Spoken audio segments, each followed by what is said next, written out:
عید المبارک یہ رمضان کا تحفہ اور انعام ہوتا ہے۔ روزہ پہلی امتوں پر بھی فرض تھا، لیکن ان پر عید کی نماز کوئی نہیں تھی، اور ابراہیم علیہ السلام کے بعد قربانی کی سنت ہر امت پر جو ان کے بعد آئے، ابراہیم علیہ السلام کے بعد، وہ قربانی کرتے تھے، لیکن ان کے لیے عید قربان کوئی نہیں تھی۔ ہمیں اس امت کو اللہ نے خاص طور پر یہ دو عید، خوشی کا موقع۔ کس بات کی خوشی ہے؟ کہ اللہ نے ہم سے رمضان کے روزے رکھوائے، رات کی تراویح پڑھائی، ہمارے سارے گناہ معاف کر دیے۔ رمضان جل جانا، اس میں سارے گناہ اللہ تعالیٰ جلا دیتا ہے۔ اس مناسبت سے اس مہینے کو رمضان کہا جاتا ہے، شہر رمضان۔ تو رمضان کی راتوں میں تو اہتمام ہوتا ہے جاگنے کا۔ عید کی رات بھی جاگنے کی رات ہے، اس میں بھی اللہ پاک کی طرف سے انعام کی بارش ہو رہی ہوتی ہے۔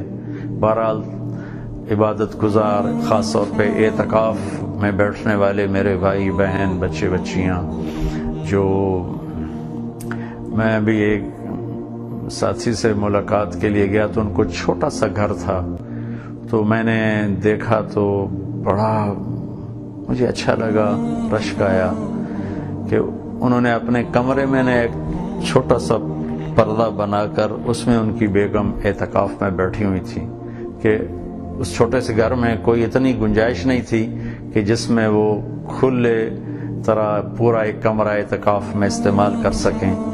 تو مجھے بہت ان پہ رشک آیا کہ اللہ تعالیٰ تیرے بندے بندی ایسے ہیں جو اتنی تنگی میں بھی تجھے راضی کرنے کے لیے جوش جذبے کے ساتھ عمل میں مصروف ہیں۔ عید اس امت کی ایک اجتماعی نماز ہے، اور اس کی اجتماعیت کو زندہ کرنے والی نماز، اور اس میں میرے اللہ کی طرف سے امت پنے کو روشن کرنے کی ایک خوبصورت ترتیب ہمیں دی گئی ہے۔ بھائیو، میں نے پہلے بھی عرض کیا تھا کہ امت تب امت بنتی ہے جب اختلاف رائے، اختلاف مسلک کے باوجود محبت سے رہیں، جڑ کے چلیں۔ اگر ہم اختلاف کی بنیاد، اختلاف اس امت میں رہے گا اور قیامت تک رہے گا، یہ ختم نہیں ہو سکتا۔ اللہ کا نظام ہے، اس کی کوئی حکمت بالغ، اس کی کوئی عظیم حکمت ہے۔ محبت سے رہیں اختلاف کے باوجود، تو پھر ہماری عید عید ہے، اور ہمارے لیے ایک تحفہ عظیم ہے۔ اس کو بھائیو اس طرح ہم منائیں، ادا کریں۔ اگر کسی سے لڑے ہوئے ہیں، کسی سے ناراض ہیں، کسی سے بائیکاٹ ہے، کسی سے نفرت ہے، کسی سے نہیں بولتے، کسی پر گلایا ہوا ہے، اس کو معاف کر کے خود ہی جا کے اس سے مل لیں، خود ہی اس کو فون کر دیں، اور اپنی عید سے پہلے اپنے سینے کو صاف فرما دیں۔ میں آج پھر اس حدیث کو دہراؤں گا جو میں ہر بیان میں دہراتا ہوں، کہ میرے بیٹے انس، میری ایک عظیم الشان سنت ہے، عظیم الشان، سبحان اللہ، یہ لفظ مجھے یہیں یاد ہے اور کہیں یاد نہیں۔ عظیم الشان، میرا نبی کے ہر سنت ہی عظیم الشان، لیکن جس کو وہ خود کہیں عظیم الشان، وہ کیا چیز ہوگی؟ اگر تو اس سنت سے پیار کرے گا تو مجھ سے پیار کرے گا، مجھ سے پیار کرے گا جنت میں میرے ساتھ ہو جائے گا۔ جنت کا مل جانا بھی بہت بڑی چیز ہے، لیکن جنت میں اللہ کے حبیب کا ساتھ مل جانا جنت سے بھی بڑی چیز کا بیٹا وہ یہ ہے، ان استطعت ان تصبح وتمسی وليس في قلبك غش لأحد فافعل۔ بڑے پیار سے بات کی، میرے بچے، میرے چھوٹے بیٹے، ان استطاعت، اگر تو کر سکے۔ اس میں اشارہ ہے مشکل کام ہے، کرنے میں تمہیں تکلیف آئے گی، لیکن دیکھ تمہیں ملنے والا کیا ہے۔ تمہیں صرف جنت نہیں، جنت میں تمہیں اپنے نبی کا پڑوس ملنے والا ہے۔ وہ یہ ہے کہ صبح و شام، دن رات، ساری زندگی اپنے دل کو دنیا کے انسانوں کی نفرت سے صاف کر دینا، صاف کرتے رہنا، کھوٹ سے صاف کر دے۔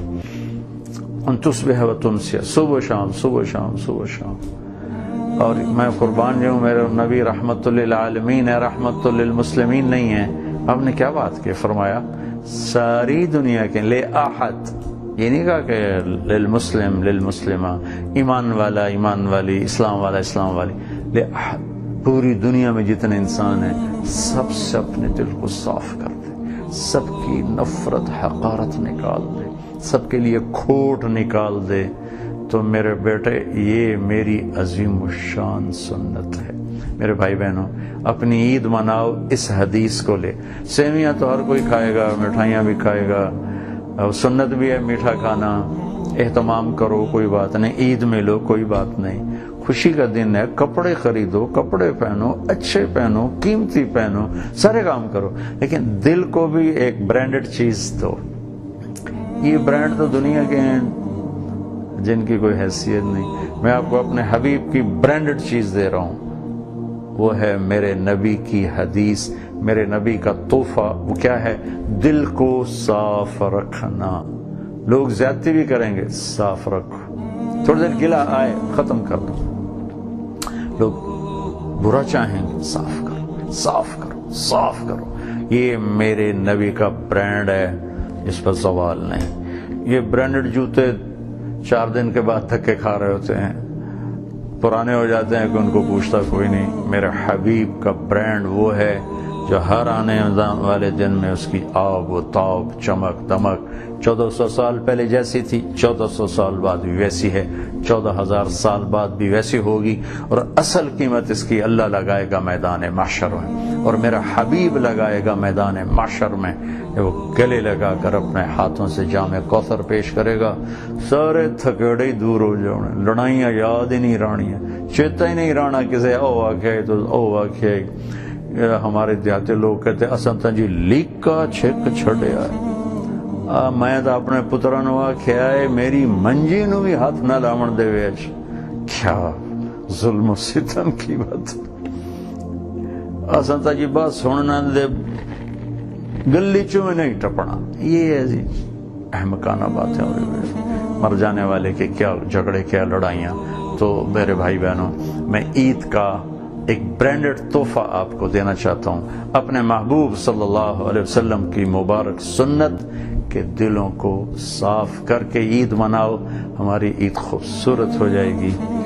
عید کی خوشی ہم کیوں مناتے ہیں؟ پہلے میں یہ تھوڑا سا واضح کر دوں کہ رمضان کا مہینہ اللہ نے پورا ایک ہمارے لیے خوشی کا مہینہ بنایا ہے، جس میں اللہ کی جنت کے دروازے کھول دیے جاتے ہیں، جہنم کے بند کر دیے جاتے ہیں، شیطان قید کر دیے جاتے ہیں، جنت کو روزانہ سجایا جاتا ہے، اللہ کا عرش پہلے آسمان پہ آ جاتا ہے، اللہ کی طرف سے اعلان ہو رہا ہوتا ہے، کوئی بخشش چاہنے والا، کوئی حاجت مانگنے والا، فرض 70 فرضوں کے برابر ہو جاتا ہے، اور نفل فرض کے برابر ہو جاتا ہے، اور نفل اور فرض کا فرق اتنا بڑا ہے کہ قیامت تک 2 رکعت نفل پڑھتا رہے تو فرض رکعت کے ایک سجدے کے برابر نہیں، اور اس میں جو مر جاتے ہیں اہل ایمان، ان کا حساب نہیں ہوتا،